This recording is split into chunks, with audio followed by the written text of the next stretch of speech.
So there's a reason why these types of holidays in an RV/camper van is so effortlessly easy when you've got a condition such as PKU, Phenylketonuria, because of just the ability to be able to be in a home-like environment with full facilities that enable us to just be able to eat as if we were kind of at home. Now, the truth is that if you don't have this condition, that's kind of a little bit alien, right? Because part of going on a holiday for a lot of people is so you don't have to cook, so that you can go to restaurants, you can go to buffets, or if you go all inclusive, whatever that might mean, you don't necessarily need to worry about having to cook. So that daily grind of preparing food, etc., is kind of done for you. And typically people who have normal bodies, they eat pretty good when they're on holiday. In general, they're able just to eat better. It takes the hassle and the effort of being at home and just a daily grind of cooking. But with this condition, it is my experience that actually that's not the case for us. We don't eat better. The amount of times, and I've said this before, but the amount of times that we go to a restaurant and can only eat fries, chips, and salad, and that's it. And that's because maybe our protein tolerance is quite low, we've eaten too much protein earlier on in the day, or we're just having to be careful. Or, like in the countries where I have travelled this week, which has been Czech Republic, Slovakia and Hungary, their food production is just not the same. The type of food that is on sale in restaurants, etc., makes it quite difficult. And that might be just because of the cultural types of foods that are in restaurants, etc., or it might just be different or lack of choice. All was the case for me. But luckily, being in accommodation such as this, it means that it's achievable. However, let's be crystal clear that we all know this is not accessible for a lot of people. It's not for us really, on the odd occasion. These are expensive. If you're going to purchase these, they are lots of money. Even just to rent them for your trip is a lot of money too, never mind the price for fuel and staying over at certain places. It all kind of mounts up, right? The reason why I am highlighting this is not to say, hey, look what I've got, or to even look for pity. That's not the case. What I'm doing is I'm sharing the realistic situation that many of us with this condition face. It is going out, eating at restaurants, or eating in foreign countries and eating worse. We are better when we can eat at home. It's just the preparation is more in our control. The ingredients are more in our control. Having the facilities that enable that mean we are overall in more control. The amount of times I've had to go somewhere and take a rough estimated guess on the protein content of a food, not knowing if it's going to put me way over and if I'm going to wake up in the morning with brain fog or a headache.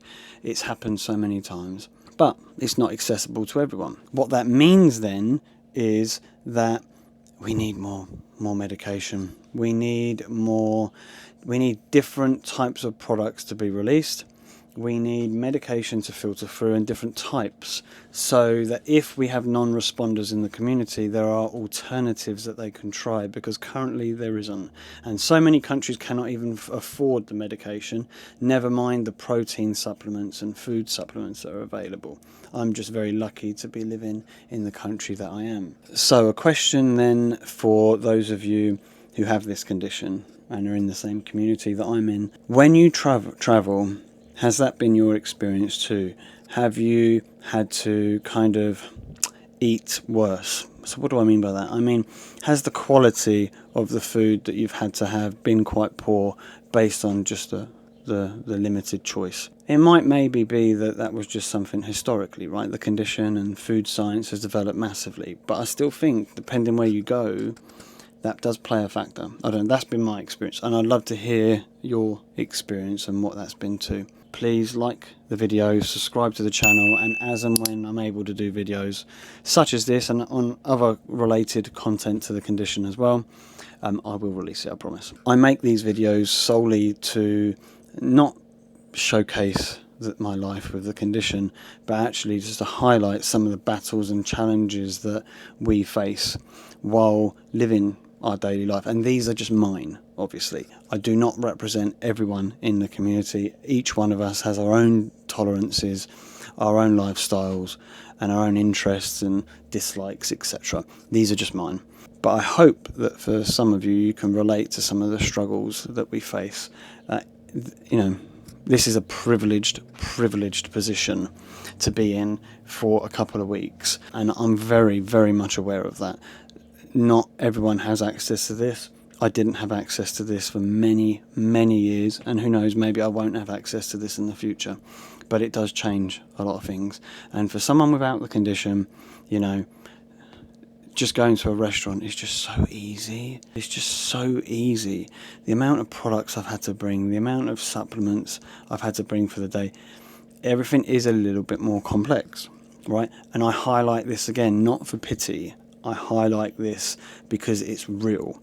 It's the realistic scenario of living with this condition. And thank God that we've got cameras that we can record on, platforms that we can post on, because I'm pretty sure if I went back historically and these platforms did not exist, doctors, professionals, dietitians, fellow parents, fellow patients didn't know what other people struggled with and lived like, and this enables us to figure that out. This is me living at the best life, yeah, the best conditions, the best environment, the best facilities that on a travel trip that I believe is out there.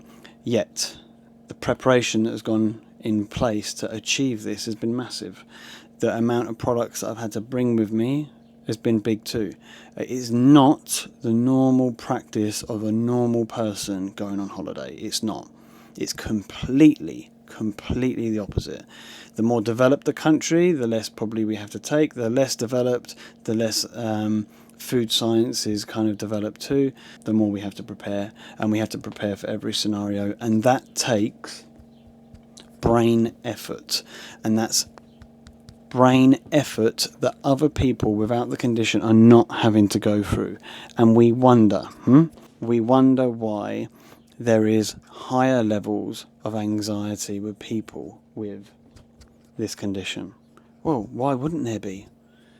It's not a weak individual, it's not a weak person, it's a person having to be strong for too long, forever. Continually having to think, continually having to prepare, continually having to be flexible and make adjustments all the time. Yeah, I hope that wherever you are, and I hope the trips and the holidays that you have are as easy as possibly can be with this condition. And if you found ways to overcome certain challenges, feel free to comment them and share them so other people who can watch this will learn as well. Because we're all failing, we're all succeeding in certain areas, we're all making mistakes, and we're all doing things correctly. Sometimes we just don't know, a lot of us, and a lot of that information is not shared freely. So please comment and share your experiences, that'd be greatly appreciated.